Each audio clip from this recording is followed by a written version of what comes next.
اشہد ان لا الہ الا اللہ وحدہ لا شریک لہ واشہد ان محمدا عبدہ ورسولہ اما بعد فاعوذ باللہ من الشیطان الرجیم بسم اللہ الرحمن الرحیم الحمد للہ رب العالمین الرحمن الرحیم مالک یوم الدین ایاک نعبد و ایاک نستعین اہدنا الصراط المستقیم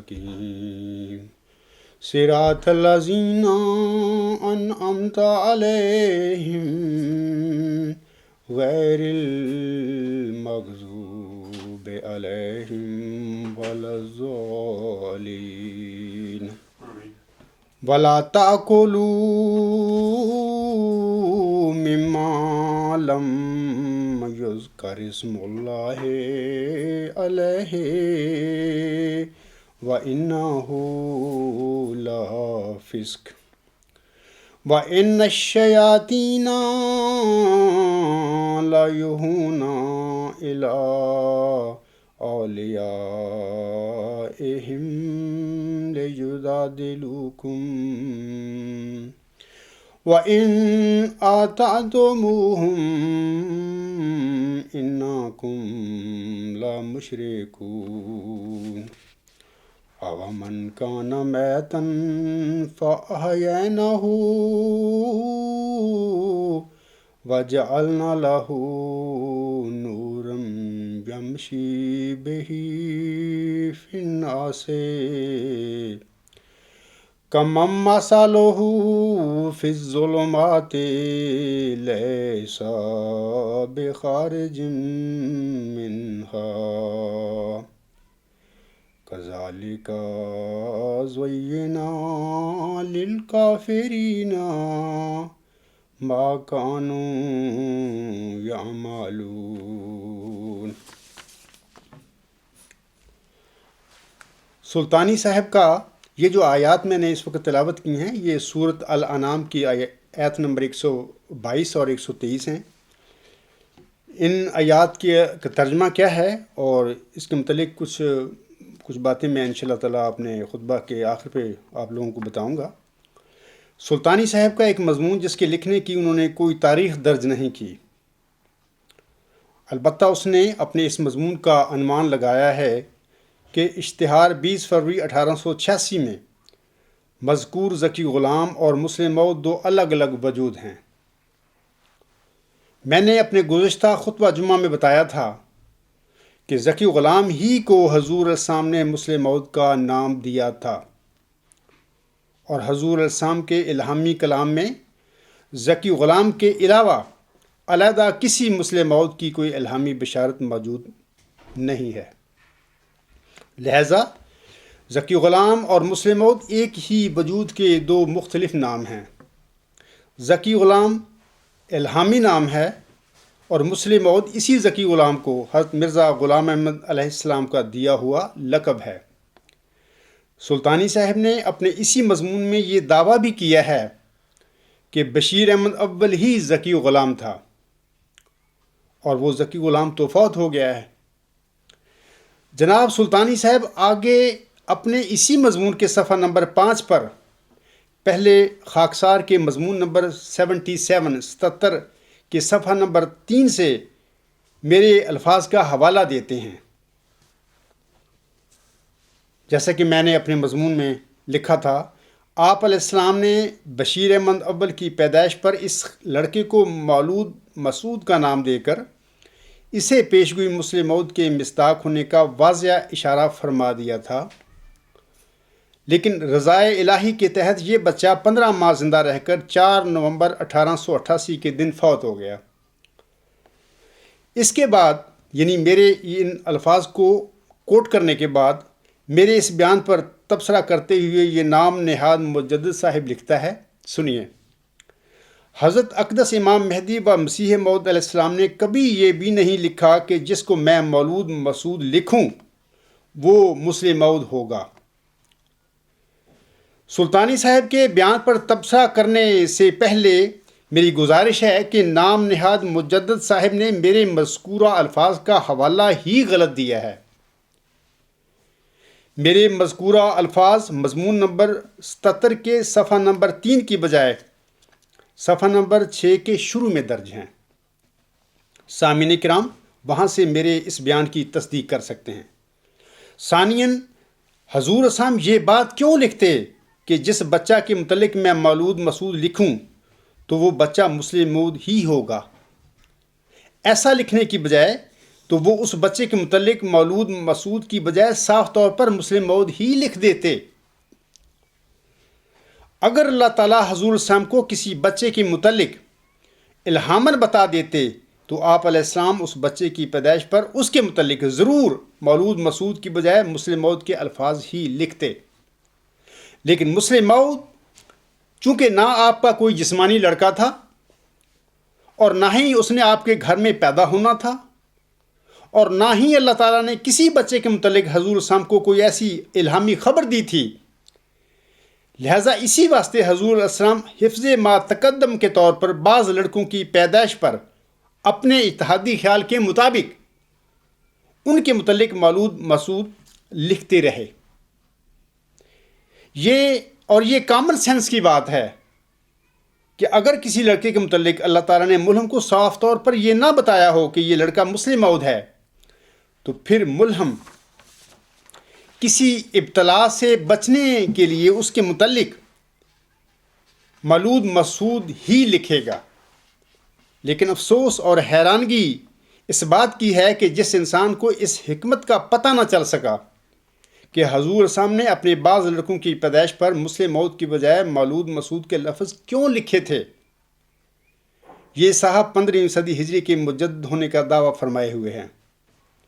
بلکہ یہ بھی دعویٰ رکھتے ہیں کہ اللہ تعالیٰ کا مجھ پر تازہ بتازہ کلام نازل ہوتا رہتا ہے۔ لیکن عجیب بات ہے کہ اللہ تعالیٰ کے تازہ بتازہ کلام کی برکت سے بھی وہ حضور علیہ السلام کے مسلم موعود کی بجائے مولود مسعود لکھنے کی حکمت کو نہ سمجھ سکے۔ سلطانی صاحب اپنے مضمون کے صفحہ نمبر 6 پر لکھتے ہیں، سامعین کرام، مسلم موعود کی پیدائش بھی چونکہ الہی پیشگوئی کو پورا کرنے والی تھی، اس لیے بشیر اول کے 12 میں مولود مسعود فرما دیا، اور مبارک احمد کی پیدائش بھی الہی پیشگوئی 3 کو 4 کرنے والا ہوگا کو پورا کرنے والی تھی، اس لیے اس کو بھی مولود مسعود کہہ دیا۔ گویا مولود مسعود لکھنا تو محض ایک بچے کے لیے اس کی پیدائش کو باسعادت قرار دینا تھی۔ یہ ان کے الفاظ ہیں ان کے مضمون کے صفحہ نمبر 6 پر۔ سلطانی صاحب کے اس بیان کے سلسلہ میں خاکسار جواباً عرض کرتا ہے کہ سامعین کرام سنیے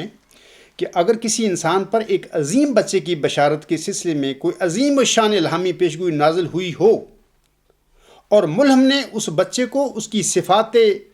حسنہ اور مفروضہ کاموں کی بدولت مسلم موعود قرار دیا ہو تو ایسے بچے سے بڑھ کر اور کون بچہ مولود مسعود یعنی خوش نصیب ہو سکتا ہے؟ بشیر احمد اول اور مبارک احمد کی پیدائش پر ان بچوں کے متعلق حضور علیہ السلام کے مولود مسعود لکھنے کی جو میں توجیہ پیش کر رہا ہوں، سلطانی صاحب اپنے مذکورہ الفاظ میں میری توجیہ کی تصدیق کر رہے ہیں۔ لیکن اس کے بعد آگے جا کر سلطانی صاحب پھر اپنی اس تصدیق سے مکر جاتے ہیں۔ مثلا آگے وہ لکھتے ہیں، یوں بھی دیکھا جائے تو مولود مسعود تو ایک عام سی اصطلاح ہے جو بچوں کی پیدائش پر پیدائش کی دیگر اصطلاحات ولادت، باسعادت وغیرہ کی طرح آج بھی لوگ استعمال کر لیا کرتے ہیں۔ اس زمانے میں بھی یہ اصطلاح آمدیوں میں رائج تھی۔ مثلا جب 8 فروری 1908 حضرت حکیم مولانا نور الدین رضی اللہ تعالیٰ عنہ کے ہاں ان کے بیٹے عبدالحی کی پیدائش ہوئی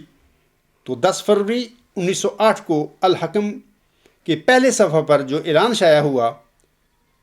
اس کا عنوان جلی حروف میں اور نمایاں طور پر شائع ہوا تھا مولود مسعود۔ تو کیا نعوذ باللہ، یہ سلطانی صاحب فرما رہے ہیں، تو کیا نعوذ باللہ حضرت حکیم نور الدین رضی اللہ تعالیٰ عنہ کے بیٹے عبدالحی کو بھی مسلم موعود مان لیا جائے؟ آگے وہ لکھتے ہیں اسی تسلسل میں، اگر اس زمانہ میں مولود مسعود کی اصطلاح کو احمدیوں میں مسلم موعود کے ساتھ مخصوص سمجھا جاتا تو کبھی بھی ایڈیٹر الحکم عبدالحی کو مولود مسعود نہ لکھتا۔ اگر لکھ دیا اور شائع بھی کر دیا تھا تو حضرت اقدس امام مہدی و مسیح موعود علیہ السلام اور حضرت حکیم نور الدین رضی اللہ تعالیٰ عنہ ضرور اس غلطی کی اصلاح فرماتے۔ سامعین کرام، میں جواباً عرض کرتا ہوں کہ اگر کسی انسان پر کسی عظیم بچہ کے سلسلے میں کوئی عظیم و شان الہامی پیشگوئی نازل نہ ہوئی ہو، تو پھر اگر ایسا کسی باپ کے گھر میں اگر کوئی بچہ پیدا ہوتا ہے تو ایسے بچہ کے سلسلے میں اگر بچہ کا باپ یا اور لوگ مولود مسعود کی اصطلاح استعمال کریں گے تو ایسی صورت میں مولود مسعود کی اصطلاح کو عمومی مفہوم میں لیا جائے گا، اور بچہ کے متعلق بچہ کے باپ کا یا دیگر لوگوں کے مولود مسعود کی اصطلاح کے استعمال کو مسلم موعود کے مفہوم میں نہیں لیا جائے گا۔ اور اس کی وجہ یہ ہے کہ ایسے بچے کے باپ پر اس کے بچہ کے مسلم موعود ہونے کے سلسلے میں کوئی الہامی پیشگوئی نازل ہی نہیں ہوئی ہوتی۔ حضرت حکیم نور الدین رضی اللہ تعالی عنہ پر آپ کے کسی بچہ کے مسلم موعود ہونے کے سلسلہ میں آپ پر کوئی عظیم و شان الہامی پیشگوئی نازل نہیں ہوئی تھی۔ آپ کے گھر میں جب مورخہ 8 فروری 1908 کو عبدالحی پیدا ہوا اور اس بچے کے متعلق اگر ایڈیٹر الحکم نے مولود مسعود لکھا تھا تو ایڈیٹر الحکم کا ایسا لکھنا کوئی قابل اعتراض بات نہیں تھی، کیونکہ عبدالحی کے سلسلہ میں مولود مسعود کے الفاظ ایڈیٹر الحکم نے ولادت باسعادت کے عمومی مفہوم میں لکھے تھے۔ تو پھر مولود مسعود کی اصطلاح کے عمومی مفہوم میں استعمال کے سلسلہ میں حضرت مہدی و مسیح موعود علیہ السلام اور حضرت حکیم نور الدین رضی اللہ تعالیٰ عنہ کو ایڈیٹر الحکم کی اصلاح فرمانے کی کیا ضرورت تھی؟ نمبر 3، اگر کسی محرم پر سامعین کرام اس کے کسی عظیم بچے کے مسلم موعود ہونے کے سلسلہ میں اس پر کوئی عظیم و شان الہامی پیشگوئی نازل ہوئی ہو اور ملہم کو اپنے گھر میں ایسے عظیم بچے کے پیدا ہونے کی امید بھی لگی ہوئی ہو، تو ایسی حالت میں اگر ملہم کے گھر میں کوئی بچہ پیدا ہو اور ملہم اگر اپنے بچے کے متعلق مولود مسعود کے الفاظ استعمال فرمائے تو ایسی حالت میں مولود مسعود کے الفاظ سے یہی سمجھا جائے گا کہ ملہم نے اپنے بچہ کو مسلم موعود سمجھتے ہوئے اس کے متعلق مولود مسعود کے الفاظ استعمال فرمائے ہیں۔ سلطانی صاحب، آپ دعوے دار صدی مجدد 15 ہونے کے ہیں، اور آپ کا یہ دعویٰ بھی ہے کہ اللہ تعالیٰ کا تازہ بتازہ کلام بھی آپ پر نازل ہوتا رہتا ہے، لیکن اس کے باوجود کیا یہ عجیب بات نہیں ہے کہ یہ کامن سینس کی باتیں بھی آپ کی سمجھ میں نہ آ سکیں، یا پھر آپ جان بوجھ کر یہ فتنہ جماعت احمدیہ میں پھیلاتے پھر رہے ہیں تاکہ پیشگوئی مسلم موعود کا جو حقیقی مصداق ہے اس کے صدق پر اس کے صدق کو آپ مشتبہ کر سکیں اور اس کو گدلا سکیں۔ سامعین کرام، حضرت بانی جماعت علیہ السلام پر فروری 1886 کے اشتہار میں جو الہامی پیشگوئی نازل ہوئی تھی، اس پیشگوئی میں اللہ تعالیٰ نے آپ علیہ السلام کو 2 وجودوں کی بشارت عنایت فرمائی تھی، جیسا کہ اللہ تعالیٰ فرماتا ہے، سو تجھے بشارت ہو کہ ایک وجی اور پاک لڑکا تجھے دیا جائے گا، ایک ذکی غلام تجھے ملے گا۔ ملہم نے ابتداً دونوں وجودوں کو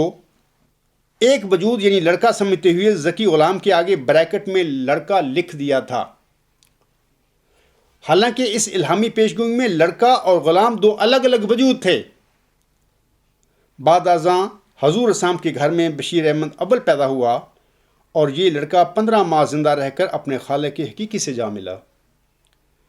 بشیر اول کی وفات کے بعد حضور علیہ السلام حضرت مولوی نور الدین رضی اللہ تعالیٰ عنہ کو اپنے 4 دسمبر 1888 کے خط میں بحوالہ مکتوبات احمدیہ جلد 2 صفحات نمبر 77 پر لکھتے ہیں، ہاں الہام نے پیش از وفات بشیر یہ بھی کھول دیا کہ ایک دوسرا بشیر دیا جائے گا جس کا نام محمود ہے، دیکھو اشتہار 10 جولائی 1888۔ اگر ابتدا میں 2 لڑکوں کو ایک سمجھا گیا تو حقیقت میں کچھ غلطی نہیں، کیونکہ اس غلطی کو پہلے لڑکے کی موجودگی میں ہی الہام نے رفع کر دیا۔ حضور علیہ السلام اپنے ان الفاظ میں فرما رہے ہیں کہ پیشگوئی میں 2 لڑکوں کی خبر تھی، لیکن میں ان دونوں کو ایک سمجھ بیٹھا تھا۔ دوسری بات سنیے، حضور اسلام سبز اشتہار میں باحوالہ روحانی خزائن جلد 2 صفحہ 463 حاشیہ،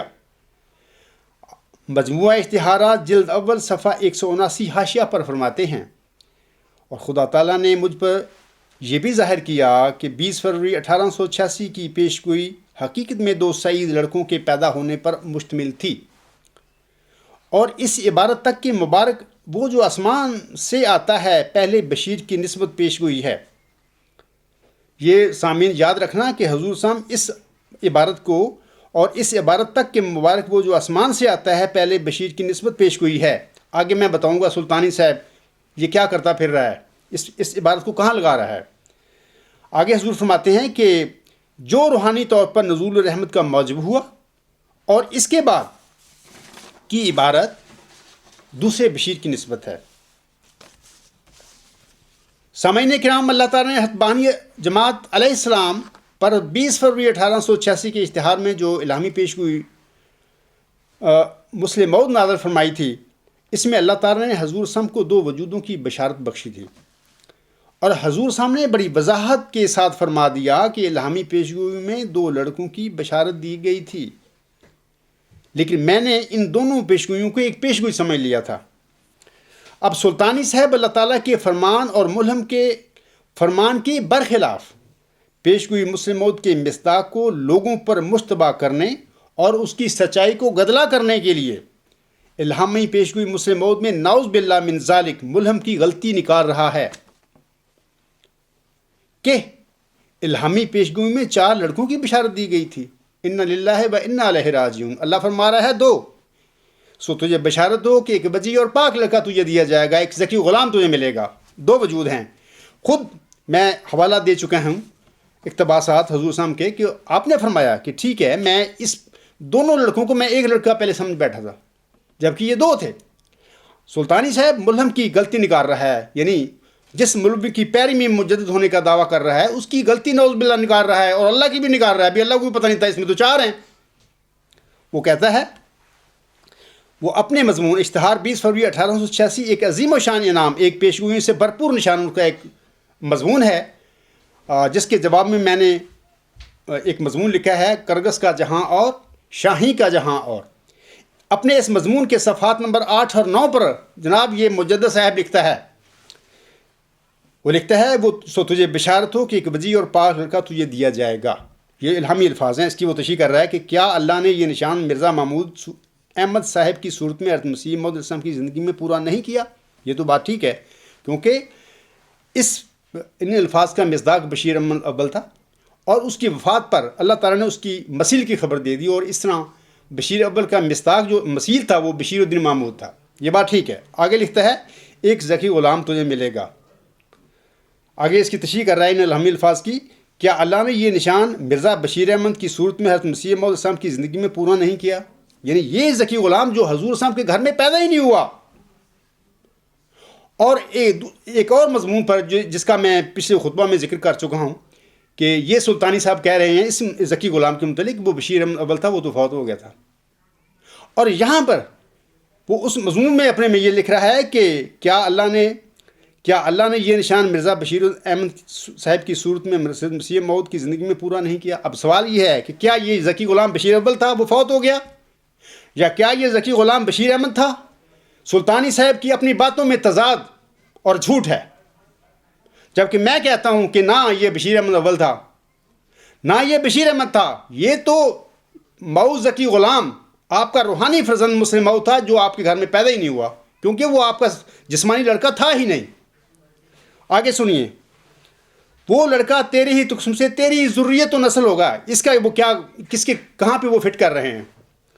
لکھتے ہیں کیا اللہ نے یہ نشان شریف احمد صاحب کی صورت میں حضرت مسیح موعود علیہ السلام کی زندگی میں پورا نہیں کیا؟ یعنی ان الفاظ کو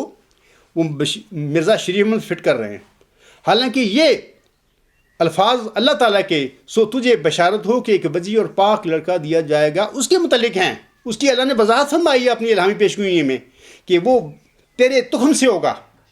تیرا جسمانی لڑکا ہوگا. قطعی کیا تھا، کوئی اس میں کوئی نیا لڑکا نہیں ہے. آگے وہ فرماتا ہے سلطانی صاحب، خوبصورت پاک لڑکا تمہارا مہمان آتا ہے، اس کا نام امائیل اور بشیر بھی ہے، اس کو مقدس روح دی گئی ہے اور وہ رجس سے پاک ہے، وہ نور اللہ ہے. اس کے متعلق جو ہے وہ لکھتے ہیں سلطانی صاحب، کیا اللہ نے یہ نشان مبارک احمد کی صورت میں حضرت مسیح موعود السلام کی زندگی میں پورا نہیں کیا؟ جبکہ میں ابھی بتا کے آیا ہوں ابھی میں پہلے کہ حضور صاحب نے اس عبارت کو اپنے پہلے لڑکے بشیر احمد اول پر چسپاں کیا تھا. کئی جگہ پر میں حوالے دیے ہیں میں نے اپنے مضامین میں، اپنی خطابات میں، لیکچروں میں. تو سلطانی صاحب اس عبارت کو جناب مبارک احمد پر فٹ کر رہے ہیں، اور اس طرح وہ کہہ رہا ہے آگے لکھ کے، وہ کہتا ہے کہ 4 لڑکوں کی شکل میں پیدائش سے یہ پیشگوئی ایک رنگ میں پوری ہوگی. یعنی وہ یہ شخص الہامی پیشگوئی میں 2 لڑکے جو دیے گئے تھے، 2 وجودوں کی بشارت تھی، اس کو 4 بنا کر پیش کر رہا ہے لوگوں کے آگے، اور یہ سب اس کا جھوٹ اور دجل ہے، اس میں کوئی صداقت نہیں ہے. اللہ تعالیٰ نے پیشگوئی مسلم موعود میں سامعین کرام اپنے ملہم حضرت مرزا غلام محمد علیہ السلام کو 2 وجودوں کی بشارت دی تھی. ملہم نے اپنی تحریروں میں کئی جگہ اس بات کی تصدیق کی ہے کہ اللہ تعالیٰ نے انہیں 2 لڑکوں کی خبر دی تھی. اور میں پہلے حضور صاحب کے اسی خطبہ میں، اسی جو مضامین جو میں بیان کر رہا ہوں، کہ اسی حضور صاحب کے متعلقہ حوالہ جات میں پیش کر چکا ہوں. لیکن حیرت ہے کہ 15ویں صدی ہجری کا یہ نام نہاد مجدد سلطانی صاحب، جن کا یہ دعویٰ بھی ہے کہ اللہ تعالیٰ کا تازہ بتازہ کلام مجھ پر نازل ہوتا ہے. عجیب بات ہے کہ ایسا ملہم اور مجدد الہامی پیشگی مسلم موعود کے مصداق کے صدق کو لوگوں پر مشتبہ کرنے اور اس کو گدلا کرنے کے لیے الہامی پیشگی مسلم موعود میں نہ صرف حضور کے 4 لڑکوں کو پیدا کر رہا ہے، بلکہ 4 کو مزید 8 میں تبدیل کرنے کی شیطانی کرتوت پر بھی عمل پیرا ہے. اور یہ سب کچھ وہ اپنے مضمون اشتہار 20 فروری 1886 ایک عظیم و شان انعام، ایک پیشگوئیوں سے بھرپور نشان میں ثابت کرتا پھر رہا ہے. سامعین وہاں سے پڑھ سکتے ہیں اس کی یہ شیطانی حرکت اور کرتوت. ایسے شیطانی فطرت لوگوں کی ہدایت کے لیے اللہ تعالیٰ کے حضور صرف دعا ہی کی جا سکتی ہے. سامعین کرام، کسی صاحب کا ایک سوال ہے اور وہ انگریزی میں پوچھتے ہیں، I frequently asked you to provide any references from Hazrat Masih Maud alayhi salam, any ilham of Wahi Nubuwwat and Ummati Nabi from the books of Hazur as alayhi salam, but still you could not provide the reference even with the help of Jamba Sahib. You will not only be defeated but also feel frustration and failure in your efforts to prove Jamba as Muslim Maud or Zaki Ghulam and Mujaddad of this century. Please try to find out Wahi Nubuwwat and Ummati Nubuwwat from your son of Muhammadi Maryam to prove Hazrat Mirza Ghulam Ahmad علیہ السلام full-fledged نبی. یہ سوال کنندہ کا جو انگریزی کے الفاظ ہیں اس کا ترجمہ یہ ہے، وہ کہتے ہیں میں نے اکثر آپ سے پوچھا ہے کہ آپ مجھے حضرت مسیح موعود علیہ السلام کی کتب میں سے وحی نبوت اور امت نبوت کے سلسلے میں کوئی الہامی حوالہ دیں، لیکن ابھی تک آپ نے جمبا صاحب کی مدد سے بھی کوئی ایسا حوالہ پیش نہیں کیا ہے. لیکن تم جمبا صاحب کو مسلم موعود یا ذکی غلام اور مجدد صدی 15 ثابت کرنے کی اپنی کوششوں میں نہ صرف ناکام رہے بلکہ مایوس بھی ہو.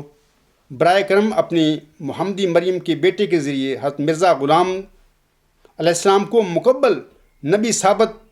کرنے کے لیے وحی نبوت اور امتی نبوت کا حوالہ دیجیے. یہ الفاظ ہیں اس کے انگریزی کے جو سوال ہے ان کا، میں نے آپ لوگوں کو پڑھ کر سنایا ہے. سامعین کرام، خاکسار محمدی مریم حضرت مرزا غلام علیہ السلام کا روحانی بیٹا موعود ذکی غلام مسلم موعود مجدد صدی 15 اس سوال کے سلسلہ میں جواباً عرض کرتا ہے. سنیے کہ سر دست حضرت مرزا صاحب علیہ السلام کے مقام و مرتبہ کو ایک طرف رکھتے ہوئے میں سوال کنندہ سے یہ پوچھنا چاہتا ہوں کہ کیا آپ حضرت مرزا صاحب علیہ السلام کو صادق مانتے ہیں؟ اگر آپ حضرت مرزا صاحب علیہ السلام کو صادق نہیں مانتے تو پھر آپ اور آپ کا مجدد صاحب کو چاہیے کہ آپ حضرت مرزا صاحب علیہ السلام کی نبوت یا غیر نبوت پر سوال اٹھانے کی بجائے سیدھا ختم نبوت والوں سے جا کر مل جائیں اور اس طرح مسئلہ نبوت کی یہ خہ ختم کر دیں۔ کیوں ایسے بے بنیاد سوالوں کے ساتھ اپنا اور دوسروں کا وقت ضائع کرتے پھر رہے ہیں؟ لیکن سامعین کرام، میں حسن زنی سے کام لیتے ہوئے اگر وہ بعد میں مکر نہ گئے تسلیم کرتا ہوں کہ سوال کنندہ حضرت مرزا غلام صاحب کو ایک صادق ضرور سمجھتے ہوں گے۔ اب میں سوال کنندہ کے سوال کے سلسلے میں چند اصولی باتیں بیان کرنا چاہتا ہوں۔ پہلی اصولی بات یہ ہے کہ سامعین کو واضح رہے کہ کوئی بھی روحانی وجود ایک وقت میں یا نبی ہوگا یا غیر نبی ہوگا۔ وہ ایک وقت میں نبی اور غیر نبی دونوں نہیں ہو سکتا۔ یہ بات یاد رکھیں، سب سامعین بھی یاد رکھیں، سوال کنندہ بھی یاد رکھیں اس بات کو۔ دوسری اصولی بات یہ ہے کہ جب وہ نبی ہوگا تو پھر وہ ناقص نبی نہیں ہو سکتا، بلکہ مکمل نبی یعنی فل فلج نبی ہوگا۔ میرا کہنے کا مطلب یہ ہے کہ اس کی نبوت میں کوئی کسر نہیں اور کوئی کمی نہیں ہوگی۔ تیسری اصولی بات یہ ہے کہ کسی ملہم کو اس کی وحی میں اللہ تعالیٰ نے یہ نہیں بتایا کہ اے میرے ملہم، میں تیرے پر وحی نبوت نازل کر رہا ہوں یا وحی ولایت نازل کر رہا ہوں۔ اگر کسی انسان کو میری اس بات پر اختلاف ہے تو وہ میرے سامنے کوئی ایسی وحی لائے جس میں اللہ تعالیٰ نے ملہم کو یہ فرمایا ہو کہ اے میرے ملہم، میں تیرے پر وحی نبوت نازل کر رہا ہوں یا تیرے پر وحی ولایت نازل کر رہا ہوں۔ کوئی ایک مثال، اگر اس قسم کی وحی کی کوئی ایک مثال بھی نہیں ملتی تو پھر وحی کے سلسلہ میں جو میں نے اصولی بات کہی ہے وہ بالکل ٹھیک ہے۔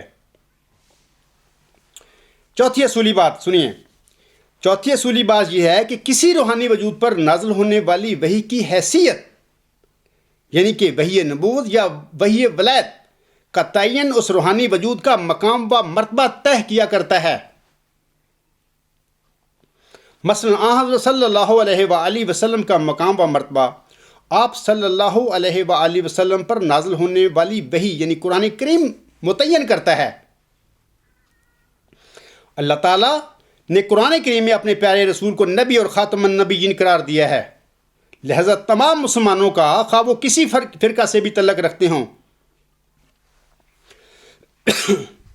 لیکن حضرت صلی اللہ علیہ وآلہ وسلم کہ خاتم النبیین اور نبی ہونے میں کسی مسلمان کو کوئی شک نہیں ہے، لہذا تمام مسلمانوں کا خواہ وہ کسی بھی فرقہ سے تعلق رکھتے ہوں،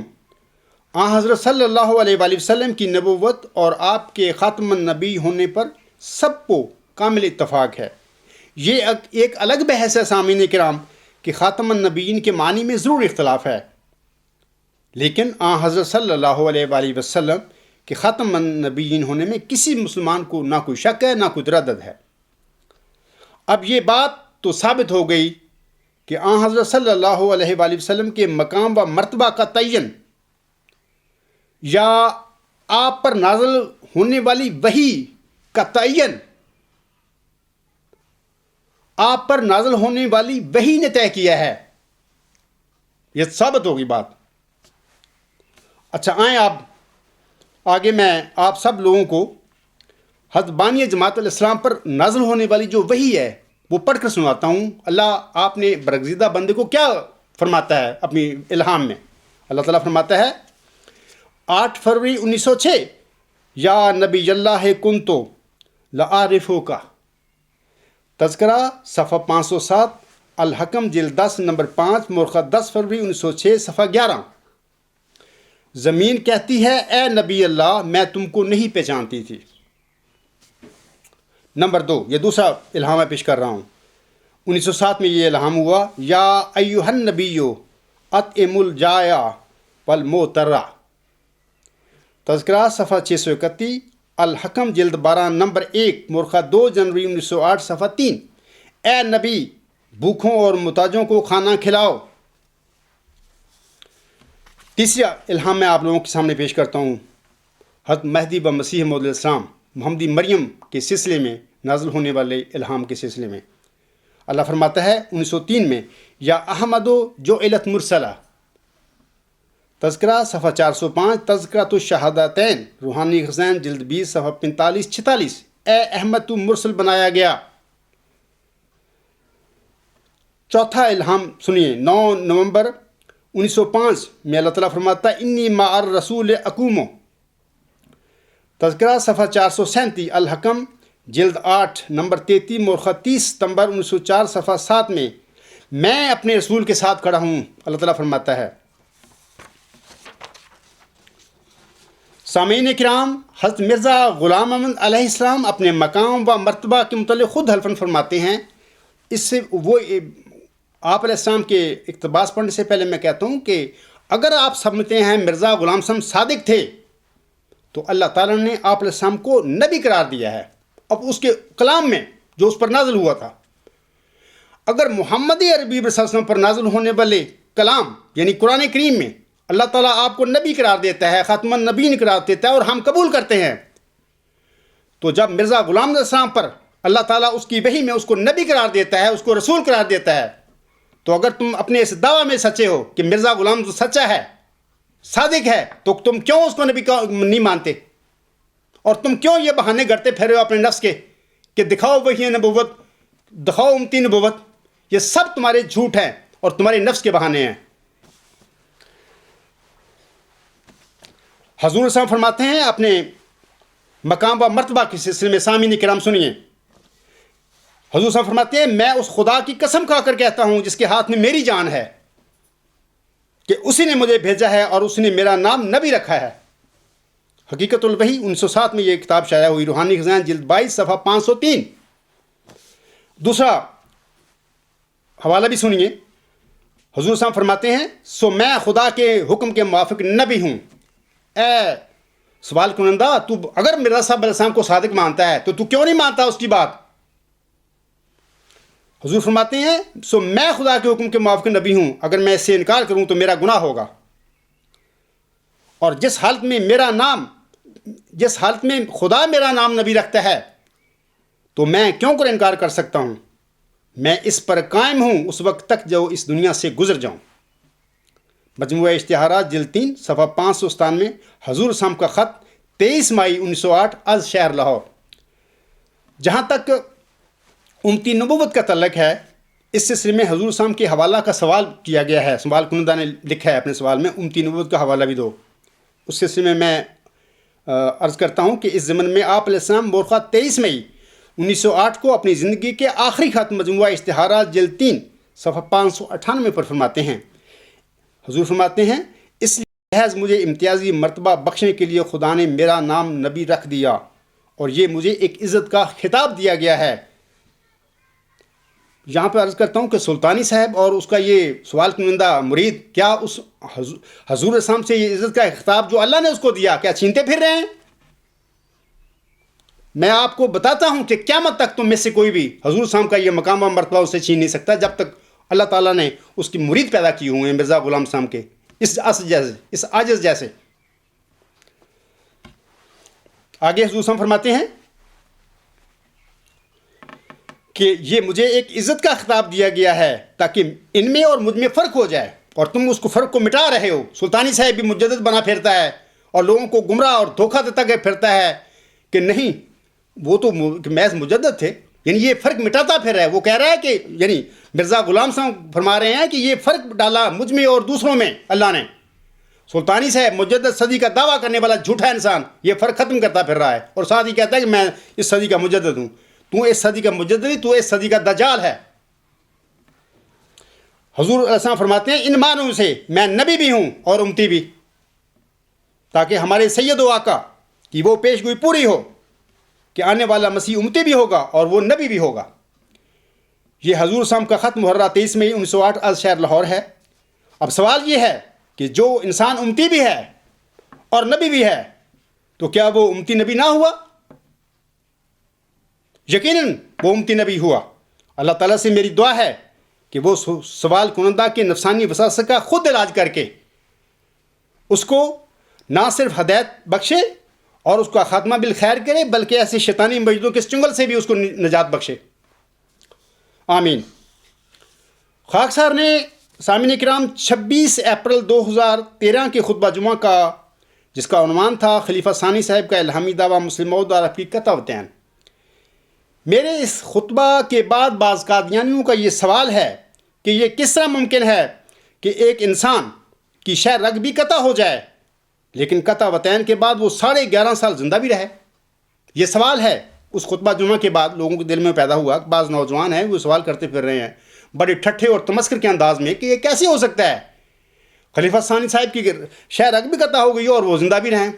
اس سلسلے میں سنیے، میں اس سوال کا آج میں اب اس کا جواب دوں گا آپ لوگوں کو۔ اس سوال کے جواب میں خاکسار جواباً عرض کرتا ہے سامعین کرام کہ سورۃ الحاقہ کی آیات نمبر 45 تا 48 میں اللہ تعالیٰ نے مفتری اللہ یا کسی جھوٹے الہام کی بنا پر دعویٰ کرنے والے کی سزا کا ذکر فرمایا ہے، جیسا کہ اللہ تعالیٰ فرماتا ہے وَلَوْ تَقَوَّلَ عَلَيْنَا بَعْضَ الْأَقَاوِيلِ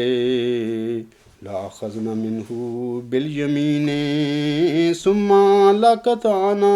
مِنْهُ الْوَتِينَ فَمَا مِنْكُمْ مِنْ أَحَدٍ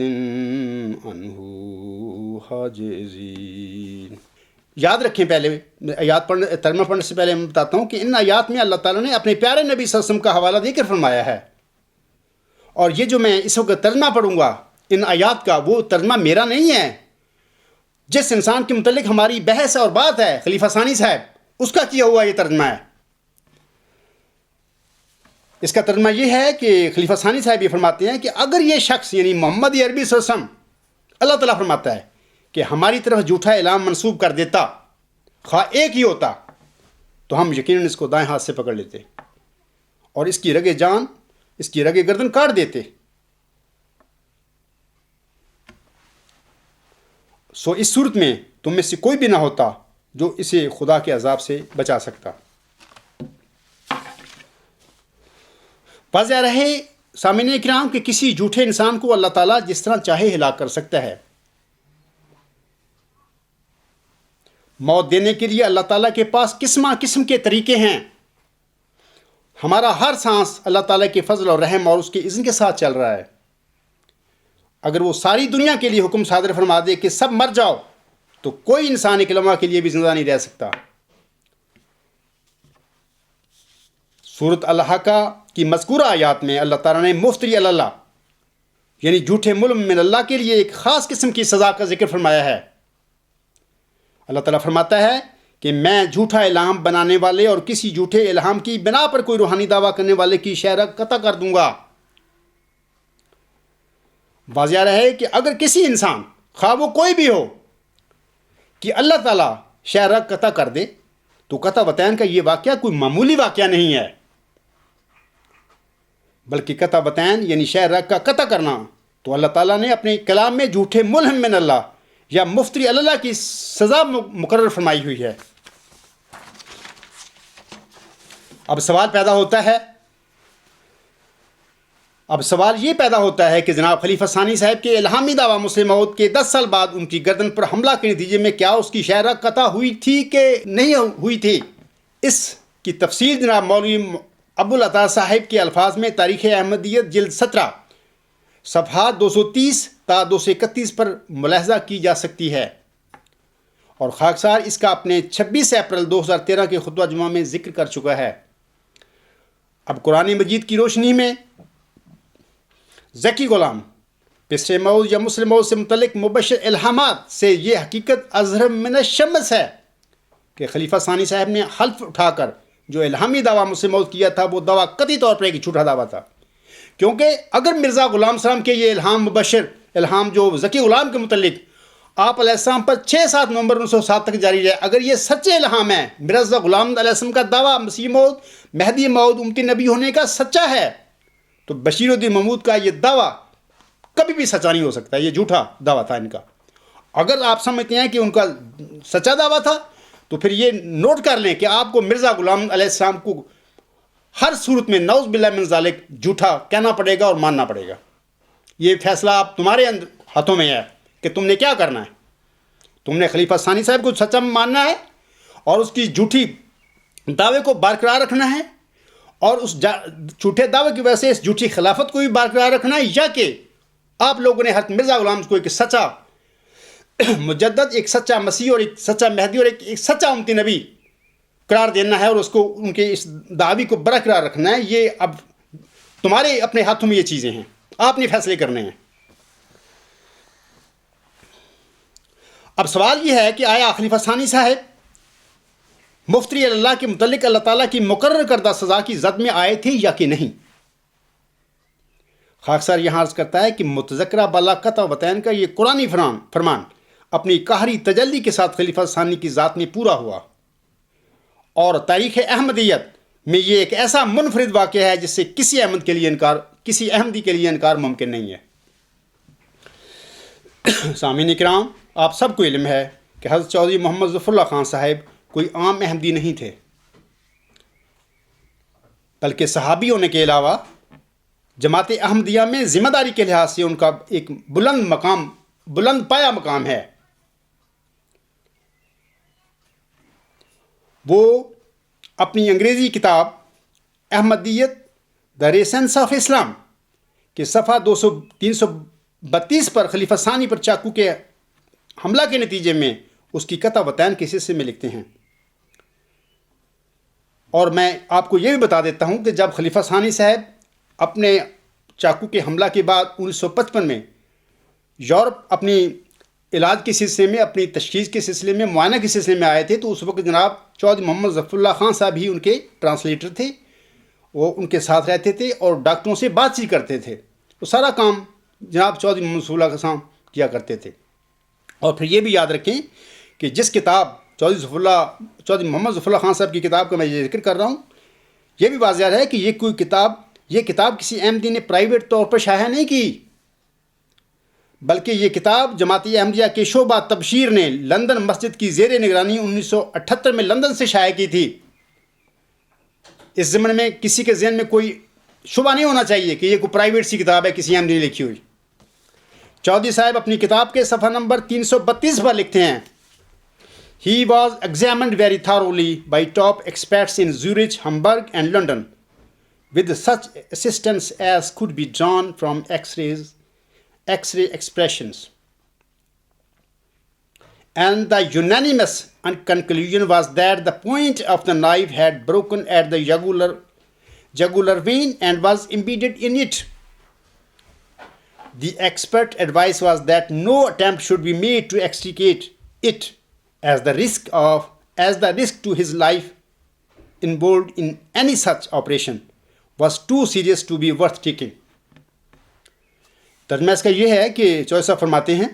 کہ تینوں بڑے شہروں زیورچ، ہیمبرگ اور لندن کے ماہر سرجنوں کی ایکس ریز کے ذریعے ان کا معائنہ کرنے کے بعد، یعنی خلیفہ ثانی کا معائنہ کرنے کے بعد، ان کی متفقہ یعنی ڈاکٹروں کی متفقہ رائے یہ تھی کہ چاقو کے بلیڈ کی نوک ٹوٹ کر شہ رگ میں دھنس گئی ہے. ماہرین کی یہ رائے تھی کہ اگر ٹوٹی ہوئی نوک شہ رگ سے نکالنے کی کوشش کی گئی تو مریض کی زندگی کو خطرہ لاحق ہو سکتا ہے. سامعین کرام، جب ایک چاقو کی نوک یا چاقو کی ٹپس شہ رگ کو قطع کر دے تو درست ہے، کیا وہ شہ رگ قطع نہیں ہوئی پھر؟ لہذا سامعین کرام، یورپین طبی ماہرین نے اس وقت شہ رگ میں دسی ہوئی یہ چاقو کی نوک نہیں نکالی. بعد ازاں دن بدن خلیفہ ثانی صاحب کی صحت گرتی گئی، فالج بھی ہو گیا. شہ رگ پر حملے کے 11 سال 8 ماہ تکلیف میں گزار کر بالآخر جناب خلیفہ ثانی صاحب 8 نومبر 1965 کو فوت ہو گئے. سامعین کرام، سورہ الحق کی مذکورہ آیات کے ضمن میں مہدی و مسیح موعود علیہ السلام اپنی کتاب 40 میں ایک اور جگہ روحانی خزائن جلد 17 صفحہ 434 پر فرماتے ہیں، اور قرآن شریف میں 100 جگہ اس بات کو پاؤ گے کہ خدا تعالیٰ مفتری اللہ کو ہرگز سلامت نہیں چھوڑتا اور اسی دنیا میں اس کو سزا دیتا ہے اور ہلاک کرتا ہے. جیسا کہ مہدی و مسیح موعود علیہ السلام فرماتے ہیں کہ کوئی بھی مفتری اللہ، جھوٹا مدعی الہام۔ حضرت صلی اللہ علیہ وآلہ وسلم کی طرح اپنے دعویٰ کے بعد 23 سال کا زمانہ نہیں پا سکتا۔ اسی طرح حضور صاحب یہ بھی ارشاد فرماتے ہیں کہ مفتری اللہ کو اللہ تعالیٰ نہ صرف ہلاک کرتا ہے بلکہ اسے سزا بھی دیتا ہے۔ اگر کوئی قادیانی احمدی یہ اعتراض کرے کہ جناب خلیفہ ثانی صاحب اس حملے کے نتیجہ میں فوت نہیں ہوئے تھے، تو اس سوال کے جواب میں سامعین کے آگے 2 باتیں رکھتا ہوں۔ پہلی بات یہ کہ اگر کسی جھوٹے شخص کی شہ رگ کاٹ کر اللہ تعالیٰ اسے موقع پر ہی ہلاک کر دے تو اس سے سورہ الحاقہ کی مذکورہ بالا آیات جو ہیں میں اللہ تعالیٰ نے جھوٹے ملموں کو جو وعید سنائی ہے اس کی غرض و غایت پوری نہیں ہو سکتی۔ وہ اس طرح کہ جھوٹے ملہم کی ہلاکت کے بعد بے شک یہ ہلاکت شہ رگ کے کٹنے سے ہی ہوئی ہو، اس کے مرید تو اسے مظلوم امام یا شہید اور نہ جانے کیا کیا بناتے پھریں گے۔ لہٰذا اس طرح ضروری ہوا کہ اللہ تعالیٰ ایسے مفتری کو نہ صرف 23 سال سے کم عرصہ میں ہلاک کرے بلکہ اسے اذیت ناک سزا بھی دے تاکہ اس کے مرید اسے مظلوم امام اور شہید اعظم وغیرہ نہ بناتے پھریں۔ دوسری بات یہ کہ خلیفہ ثانی صاحب اس حملہ کے فوراً بعد اگر ہلاک ہو جاتے تو پھر لوگوں کو کس طرح پتہ چلتا کہ اللہ تعالیٰ نے جھوٹے ملہم کے لیے اپنی مقرر کردہ سزا کے مطابق اس کی شہ رگ قطع کر دی تھی۔ اللہ تعالیٰ نے اس حقیقت سے پردہ اٹھانے کے لیے میں ان لوگوں سے کہتا ہوں یہ سوال جو کرتے ہیں کہ جی ان کی اگر شہ رگ قطع ہو گئی تو وہ زندہ کیوں رہے، میں ان کے لیے اب یہ کہہ رہا ہوں کہ اللہ تعالیٰ نے اس حقیقت سے پردہ اٹھانے کے لیے جناب خلیفہ ثانی صاحب کو زندہ رکھا اور موقع پر مرنے سے بچا کر ان کے طبی معائنے کے ذریعے قطع وطین کا یہ عبرتناک ثبوت لوگوں کو دکھا دیا۔ لیکن اس کے باوجود بعض حضرات اس حقیقت کو ماننے کے لیے تیار نہیں ہیں، بلکہ قطع وطین کے بعد خلیفہ ثانی کی فوری طور پر ہلاک نہ ہونے کا بھونڈا اعتراض پیش کرتے پھر رہے ہیں۔ لیکن اگر خلیفہ ثانی صاحب کی قطع وطین کے بعد اللہ تعالیٰ اسے فوری طور پر ہلاک کر دیتا اور ان کا طبی معائنے کے ذریعے قطع وطین کا ثبوت دنیا کو فراہم نہ کرتا سامعین کرام، تو پھر جب اللہ تعالیٰ الہامی پیشگوئی مسلم موت کے اصل مصداق کو دنیا میں ظاہر کرنے کے ساتھ ساتھ اسے یہ بھی الہاماً بتا دیتا کہ میں نے خلیفہ ثانی کی اس کے جھوٹے الہامی دعویٰ کے نتیجے میں قطع وطین کر کے اسے ہلاک کیا تھا، تو آپ یہ جو سوال کرتے پھر رہے ہیں تو کیا آپ اس صادق کی بات مانتے؟ کبھی نہ مانتے۔ آپ نے تو یہ کہہ دینا تھا کہ خلیفہ ثانی صاحب کی گردن پر کسی دشمن نے حملہ کر دیا تھا اور اس کے نتیجے میں وہ شہید ہو گئے تھے۔ اب جب اللہ تعالیٰ نے جھوٹے ملم من اللہ یا مفتری اللہ کے متعلق اپنی وعید کے مطابق خلیفہ صاحب کی شہ رگ بھی قطع کی اور اسے فوری مرنے سے بچا کر اس کی قطع وطین کا یہ عبرتناک نشان طبی معائنوں کے ذریعے دنیا کو دکھا بھی دیا تھا، لیکن اس کے باوجود آپ یہ بہانہ بناتے پھر رہے ہیں کہ اگر خلیفہ ثانی صاحب کی قطع وطین ہو گئی تھی تو وہ موقع پر ہلاک کیوں نہیں ہوئے تھے؟ اگر اللہ تعالیٰ موقع پر ہلاک کر دیتا تب یہ بہانہ ہونا تھا کہ خلیفہ ثانی صاحب کی قطع وطین ہی نہیں ہوئی تھی۔ اب جب اللہ تعالیٰ نے قطع وطین کر کے اور خلیفہ ثانی صاحب کو موقع پر ہلاکت سے بچا کر اس کی طبی معائنوں کے ذریعے دنیا کو بتا دیا کہ اللہ تعالیٰ نے جھوٹے ملہم من اللہ یا مفتری اللہ کے متعلق اپنی قطع وطین کی سزا کے مطابق خلیفہ ثانی صاحب کو خلیفہ ثانی صاحب کی نہ صرف قطع وطین بھی کی بلکہ موقع پر ہلاکت سے بچا کر اسے سزا بھی دی تھی۔ اب اس پر یہ اعتراض کہ خلیفہ صاحب قطع وطین کے بعد موقع پر ہلاک کیوں نہیں ہوئے، اس کی کیا حیثیت ہے؟ امر واقعہ یہ ہے کہ یہ سب لوگوں کے بہانے ہیں۔ اللہ تعالیٰ نے مفتری اللہ کے متعلق سورۃ الحاقہ کی مذکورہ آیات میں جس سزا کا ذکر فرمایا ہوا ہے اس کے مطابق نہ صرف اللہ تعالیٰ نے خلیفہ ثانی صاحب کی قطع وطین کی بلکہ اسے زندہ رکھ کر اسے سزا بھی دی اور طبی معائنوں کے ذریعے قطع وطین کا یہ ثبوت بھی دنیا کے آگے فراہم کر دیا۔ واضح رہے کہ مئو ذکی غلام جس کی بشارت 20 فروری 1886 کی الہامی پیشگوئی میں دی گئی تھی وہ اللہ تعالیٰ کا مامور اور مرسل ہوگا۔ سامعین یاد رکھیں اس بات کو۔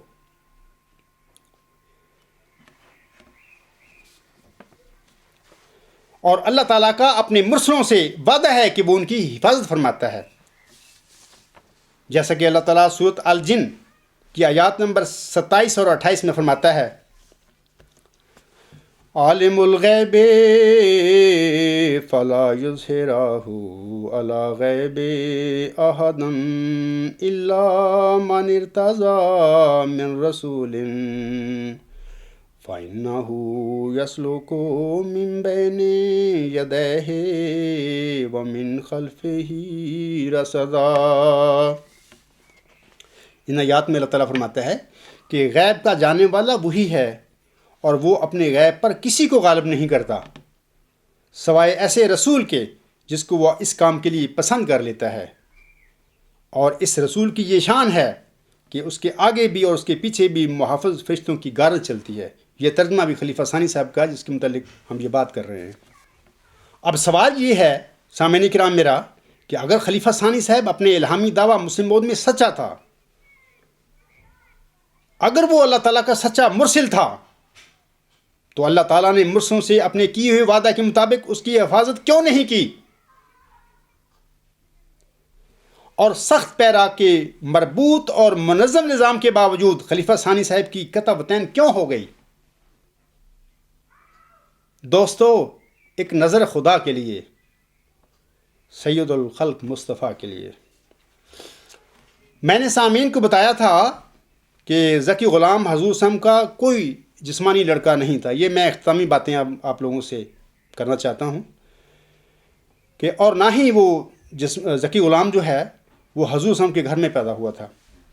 میں نے گزشتہ خطبہ جمعہ میں سلطانی صاحب کو کہا تھا کہ اس کے مذکورہ مضمون میں یہ دونوں دعوی ہیں، یعنی کون سا مضمون جس کا میں نے پچھلے خطبہ جمعہ میں بھی حوالہ دے کر اس کی کچھ بعض باتوں پر تبصرہ کیا تھا، اور اس خطبہ جمعہ میں بھی میں نے اس مضمون کا حوالہ دے کر اس کی بعض باتوں پر اپنا اظہار خیال کیا ہے۔ تو یہ جو ہے مضمون ہے، اس کا عنوان جو ہے جیسے میں نے پہلے بتا چکا ہوں، اشتہار 20 فروری 1886 میں مذکور ذکی غلام اور مسلم موعود دو الگ الگ وجود ہیں۔ اس مضمون میں وہ دو دعوی کرتے ہیں۔ مثلا دعویٰ نمبر 1 یہ ہے کہ وہ دو الگ الگ وجود ہیں، ذکی غلام اور مسلم موعود، اور دعویٰ نمبر 2 یہ ہے کہ ذکی غلام سے مراد ایک پاک لڑکا یعنی بشیر احمد اول تھا۔ میں ابھی بتا چکا ہوں کہ بشیر اول تو فوت ہو گیا۔ اسی خطبہ میں میں نے سلطانی صاحب کا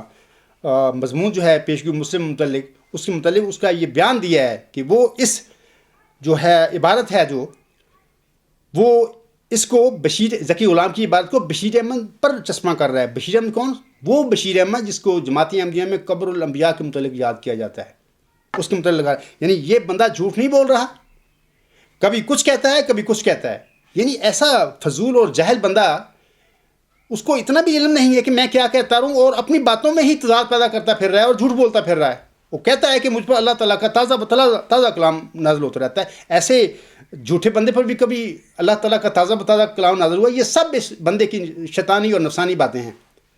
جو اس کا نفس اس پر نازل کرتا ہے۔ اس کے متعلق میں بعد میں بتاتا ہوں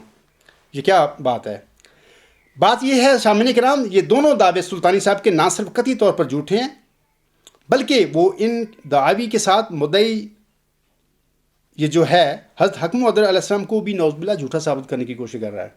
یہ بھی یاد رکھیں، کیونکہ یہ دونوں باتیں غلط ہیں اور حضرت مرزا صلی اللہ علیہ وسلم کی طرح یہ منسوب کر رہا ہے۔ خاکسار نے گزشتہ جمعہ میں سلطانی صاحب کو کھلا چیلنج دیا تھا کہ اگر وہ اپنے ان دعاوی کو سچا ثابت کر دیں، یعنی کہ ذکی غلام اور مسلم موعود دو الگ الگ وجود ہیں، اور دوسرا یہ کہ ذکی غلام بشیر احمد اول تھا جو فوت ہو گیا ہے، اگر یہ بندہ دونوں اپنے دعوی کو سچا ثابت کر دے تو میں نہ صرف اس کے الہاموں کو سچا مان لوں گا، بلکہ اس کے دعویٰ مجددیت کو قبول کرتے ہوئے اپنے دعویٰ مئو ذکی غلام مسیح الزمان سے بھی دستبردار ہو جاؤں گا۔ یہ میرے چیلنج موجود ہے سلطانی صاحب کے آگے بھی، اس کے مریدوں کے بھی آگے۔ اور اگر ذکی غلام کے متعلق سلطانی صاحب کے مذکورہ دونوں دعوی جھوٹے ثابت ہو جائیں سامعین کرام، اور میری دونوں باتیں سچی ثابت ہو جائیں، تو پھر کیا سلطانی صاحب مجھ سے اور تمام احمدیوں سے وعدہ کرتے ہیں کہ اپنے جھوٹے دعویٰ مجددیت اور اپنے جھوٹے الہاموں سے تائب ہو کر اپنے تمام حواریوں کے ساتھ اس عاجز کے ہاتھ پر توبہ کر کے گمراہی سے باہر آ جائیں گے؟ میں نے سلطانی صاحب سے کہا تھا کہ کیا وہ مرد میدان بن کر میری چیلنج کو قبول کر کے مجدد صدی 15 کے متعلق کم از کم احمدیوں کی اس پریشانی کو دور کریں گے کہ ہم میں سے یعنی سلطانی اور میرے ان دونوں میں سے مجدد صدی 15 کون ہے، سچا کون مجدد ہے، سچا کون دعوے دار ہے؟ لیکن میرے چیلنج کے سلسلہ میں ایک ہفتہ گزرنے کے بعد بھی سلطانی صاحب کی طرف سے کوئی جواب نہ آنا اس امر کی کیا قطعی دلیل نہیں ہے کہ ماؤز ذکی غلام کے سلسلہ میں سلطانی صاحب کے دونوں دعوے قطعی طور پر غلط ہیں اور وہ میرا چیلنج قبول نہ کر کے اس ضمن میں اپنی غلطی تسلیم کر چکا ہے؟ آج کے خطبہ جمعہ میں خاکسار سلطانی صاحب کو ایک اور چیلنج دے رہا ہے کہ اگر وہ پیشگوئی مسلم موعود میں اللہ تعالیٰ اور حضور صلی اللہ علیہ وسلم کے فرمان کے برخلاف 2 کی بجائے 4 لڑکوں کی بشارت ثابت کر دیں تو میں نہ صرف آپ کو یعنی سلطانی صاحب کو ملہم اور مجدد مان لوں گا بلکہ اپنے ماؤز ذکی غلام مسیح و زماں کے دعویٰ سے بھی دستبردار ہو جاؤں گا۔ یہ تیسرا چیلنج سمجھے میرا۔ لیکن اگر یہ حقیقت ثابت ہو کہ اللہ تعالیٰ نے پیشگوئی مسلم موعود میں ملہم کو صرف 2 وجودوں کی بشارت دی تھی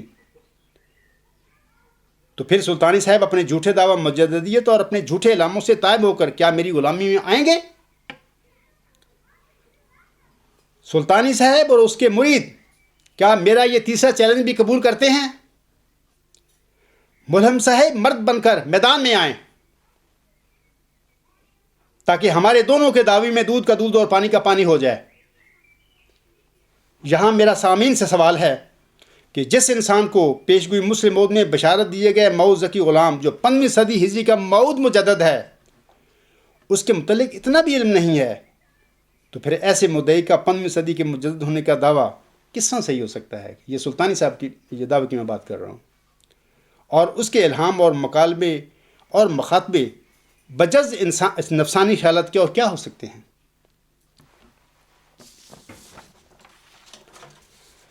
شروع میں جو میں نے یہ سورۃ الانعام کی آیات نمبر 122 اور 123 تلاوت کی تھیں، سامعین کرام ان آیات کی جو ترجمہ ہے وہ یہ ہے، اللہ فرماتا ہے ان آیات میں، اور اس میں سے نہ کھاؤ جس پر اللہ کا نام نہ لیا گیا ہو، یقیناً وہ ناپاک ہے، اور لازماً شیاطین اپنے دوستوں کی طرف وحی کرتے ہیں تاکہ وہ تم سے جھگڑیں، اور اگر تم ان کی اطاعت کرو گے تو تم یقیناً مشرک ہو جاؤ گے۔ میں ان سب لوگوں کو جو سلطانی صاحب کو مرید ہیں اور بڑا مہا قسم کا مجدد مانتے پھر رہے ہیں اور کہتے ہیں کہ اس پر جو بڑے الہام نازل ہوتے ہیں، میں ان سب کو کی توجہ اس طرف مبذول کروا رہا ہوں کہ اس پر غور کرو کہ قرآن کی آیت میں اللہ کیا فرما رہا ہے، اور لازماً شیاطین اپنے دوستوں کی طرف وحی کرتے ہیں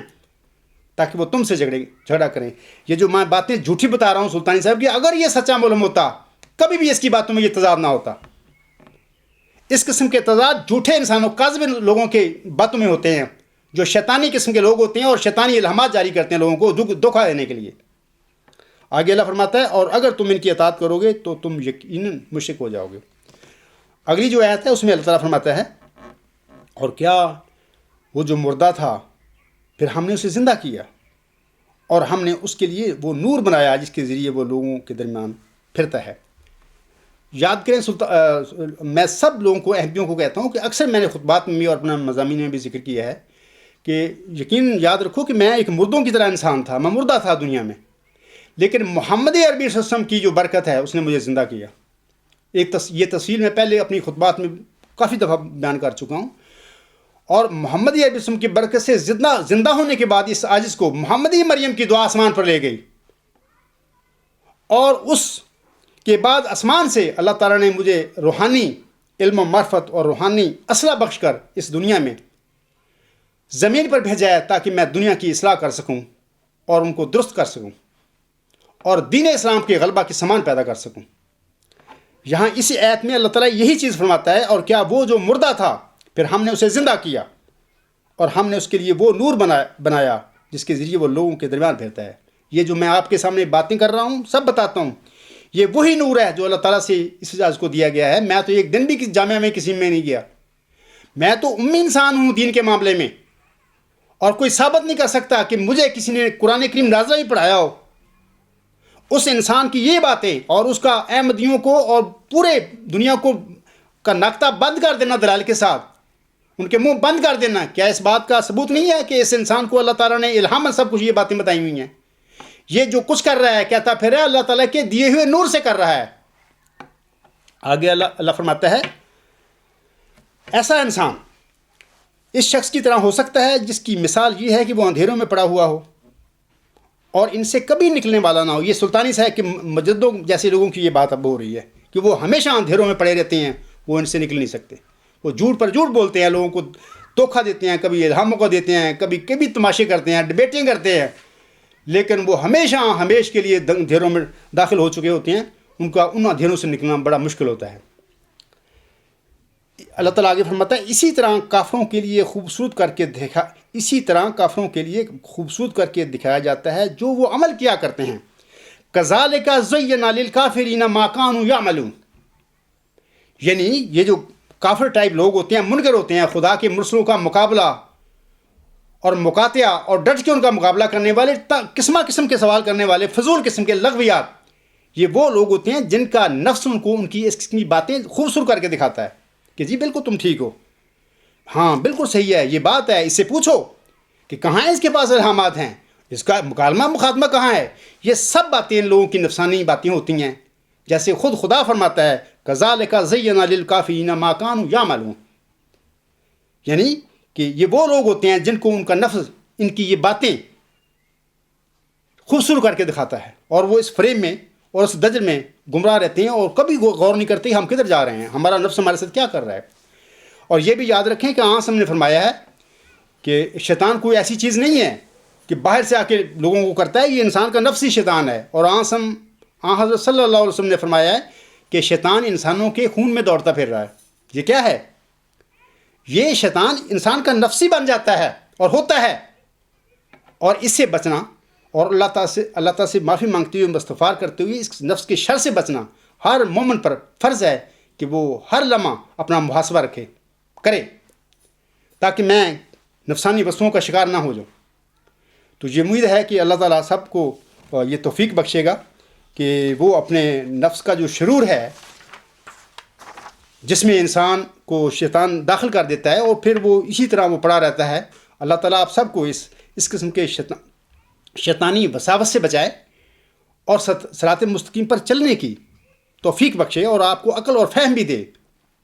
اور قرآن کریم آپ کو تدبر سے پڑھنے کی توفیق ملے, اگر کوئی انسان اس قسم کے شیطانی وساوس میں مبتلا ہو چکا ہے وہ اس وساوس سے, اس کے خیالات سے نجات پا جائے. میں آپ سب کے لیے دعا گو ہوں کہ اللہ تعالیٰ آپ سب کو صراط مستقیم کی طرف ہدایت بخشے, آمین. حضور صلی اللہ علیہ وسلم فرماتے ہیں جب کھل گئی سچائی پھر اس کو مان لینا, نیکوں کی ہے یہ خصلت, راہ حیا یہی ہے, وما علینا الا البلاغ, وآخر دعوانا ان الحمد للہ رب العالمین.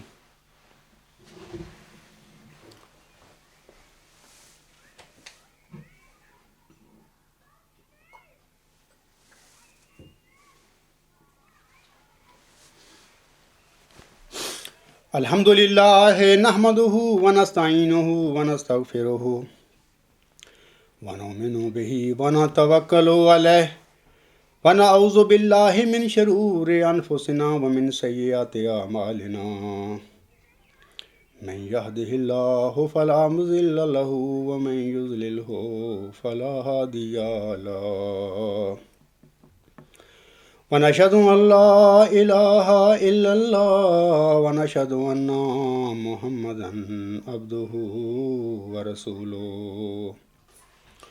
عباد الله رحمكم الله إن الله يأمر بالعدل والإحسان وإيتاء ذي القربى وَيَنْهَى عَنِ الْفَحْشَاءِ وَالْمُنْكَرِ وَالْبَغْيِ يَعِظُكُمْ لَعَلَّكُمْ تَذَكَّرُونَ.